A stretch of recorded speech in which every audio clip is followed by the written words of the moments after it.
Bom, segue umas dicas do fascículo 9, tá? Os exercícios de matemática do fascículo 9, ensino médio.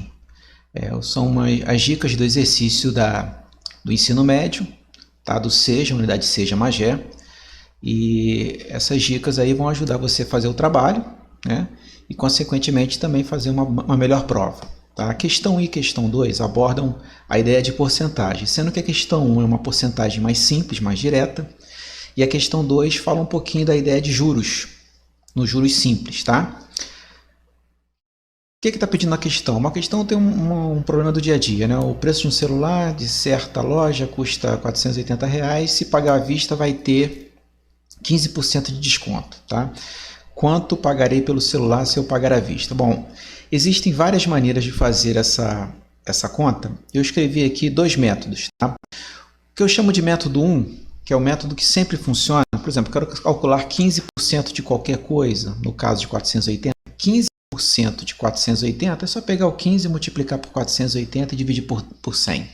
Se eu quisesse 12%, 12 vezes 480 dividido por 100. 37%, 37 vezes 480 dividido por 100. Então, quando a gente calcula assim, 15% de um número, esse porcento entende-se sempre que é 15 por 100, 15% é 15 por 100, 16% é sempre 16 por 100. Então, tem sempre essa ideia de dividir por 100. E 15% de, esse D você usa a ideia de multiplicar. Tá? Esse método sempre funciona e tem várias variáveis aí que o aluno pode usar. Tá? O método 2, que é chamado de cálculo mental, o aluno tem que procurar sempre na conta, no exercício, ou no seu dia a dia, aí, numa questão que envolva, uma situação que envolva porcentagem. Eu quero achar 15% de 480, calcula 10%. Mentalmente, 10% é dividir qualquer número por 10. Ou seja, andar uma casa com a vírgula para a esquerda aqui, ó. A vírgula do 480, eu volto uma casa para a esquerda, dá 48. Então, 10% de 480 é 48. Tá? Mas eu não quero 10%, eu quero 15%. Mas se eu sei que 10% é 48, 5%, que é o que está faltando para completar os 15%, 5%, que é a metade de 10, é a metade de 48. Então, 5% é 24. Se eu já tenho o valor de 10% e tenho o valor de 5%, 15%, ou seja, somar esse com esse, 15%, é o que? 48 mais 24. Então, tá as dicas aí para o aluno finalizar. A mesma ideia que o aluno pode fazer na questão 2, tá? Sem precisar usar as fórmulas de juros simples. Tá? As únicas observações é o que? O capital é o dinheiro que é investido, é o dinheiro que é emprestado, é o dinheiro que você pede emprestado, que você aplica na caderneta de poupança. Então, o capital é sempre o dinheiro que começa determinado problema. A taxa é o valor, é a porcentagem, quanto que vai variar, quanto que você vai ganhar ou quanto que você vai ter que pagar, o valor percentual. E juros simples, ou até em composto, mas sempre tem o tempo. Tá? Então, se você pegar o dinheiro emprestado, por quanto tempo esse dinheiro vai ficar emprestado? Se você emprestar esse dinheiro, por quanto tempo você vai emprestar esse dinheiro? Se você vai depositar esse dinheiro na poupança, quanto tempo esse dinheiro vai ficar lá? Tá? Então, isso vai influenciar nos valores. Então, uma dica é o seguinte aqui, ó. Você calcula 2% de 1.200, pode usar qualquer um dos dois métodos da questão 1, ou um método que você tenha. Tá? Calculou 2% de 1.200, isso você está ganhando no mês. Nos 14 meses, é só multiplicar esse valor por 14, tá bom? Juros é esse valor que você está ganhando, tá? E o montante é o dinheiro que você colocou o capital mais os juros, tá? Questão 3 fala de matriz, essa questão aqui é só para dar um conceito, ideias iniciais de matriz, e matriz é sempre definida pela quantidade de linha e a quantidade de coluna. Então, essa matriz aqui, ó, ela tem 3 linhas, ó, como se fosse linha de caderno. Ó. Linha 1, linha 2, linha 3. Tem 3 colunas, a coluna 1, coluna do meio, a coluna 2 e a coluna 3.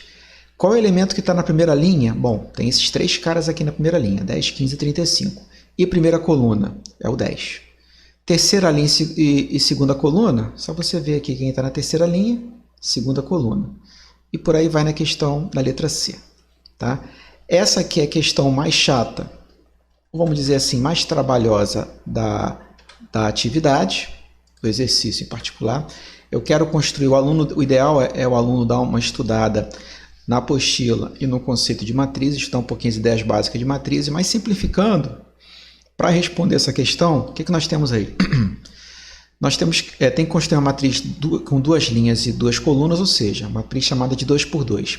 Como eu não sei os números que pertencem a essa matriz, os números que essa matriz contém, eu botei uma forma genérica. Então, tem o elemento A, o outro elemento A e A. A11, A12, A21 e A22. Tá? O que significa isso? Por que é 11 aqui? 11, esse primeiro 1 aqui é a linha que ela está. Então, tudo que começa com 1 está na primeira linha. O A11, ele começou com 1, está na linha 1. O A12, começou com 1, está na linha 2. Tudo que começa com 1 está na linha 1 também. Começou com 1, está na linha 1, o A12. O A21 e o A22 começa com o número 2. Esse primeiro número indica a linha que ele está. Então, esse A21 e A22 estão na segunda linha. Tá? Então, o primeiro número, na verdade, indica qual linha o elemento está. Então, o A11 está na primeira linha, o A12 também. O A21 está na segunda linha, o A22 também. Esse segundo número do elemento indica em qual coluna está. Então, o A11, como terminou com 1, está na primeira coluna. O A21, como terminou com 1, está na primeira coluna. O A12 terminou com 2, está na segunda coluna. O A22 terminou com 2, está na segunda coluna. Tá? Então, se eu vou construir uma matriz como essa, eu tenho os 4 elementos, só que eu ainda não sei quem é o A11. Quem vai ser o A11? Tem uma regra que diz quem vai ser o A11. O A11 vai ser sempre o quê?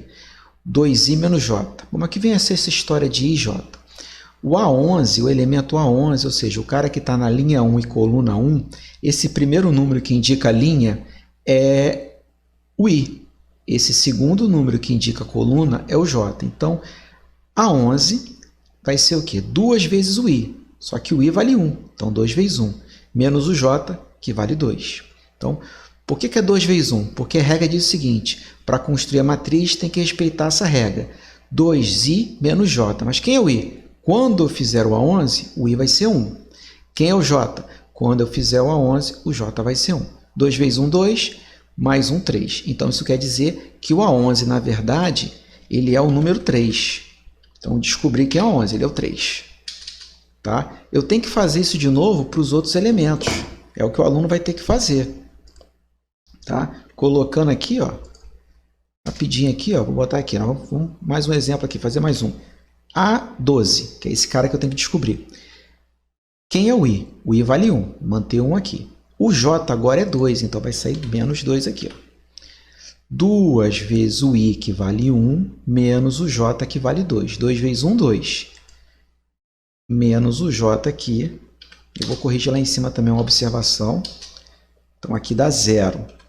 E rapidinho aqui, tá? Que eu estou colocando errado, desculpe. Voltando aqui, aqui é 1, tá? Porque eu tinha colocado aqui mais, tá? Mas na verdade a regra é menos. Então, 2 vezes 1 menos 1. O i vale 1, então 2 vezes 1, 2. O j vale 1 também. Então, 2 menos 1, 1. Então, na verdade, o A11 é 1. Beleza. Quem é o A12? O i vale 1 e o j vale 2. 2 vezes 1, 2, menos 2, 0. Beleza? Agora o aluno completa as outras duas. Quando o aluno for fazer o 22, no lugar do i vai botar o 2. Então, vai ser 2 vezes 2. Menos quanto? Menos 1. Aí vai calcular, vai achar o A21. Quando for fazer o A22, 2 vezes 2 menos 2. E ver quanto é que vai dar. Tá? Espero que isso tenha ajudado. E qualquer coisa, manda pergunta lá no fórum ou manda por e-mail. Um abraço, gente. Bons estudos.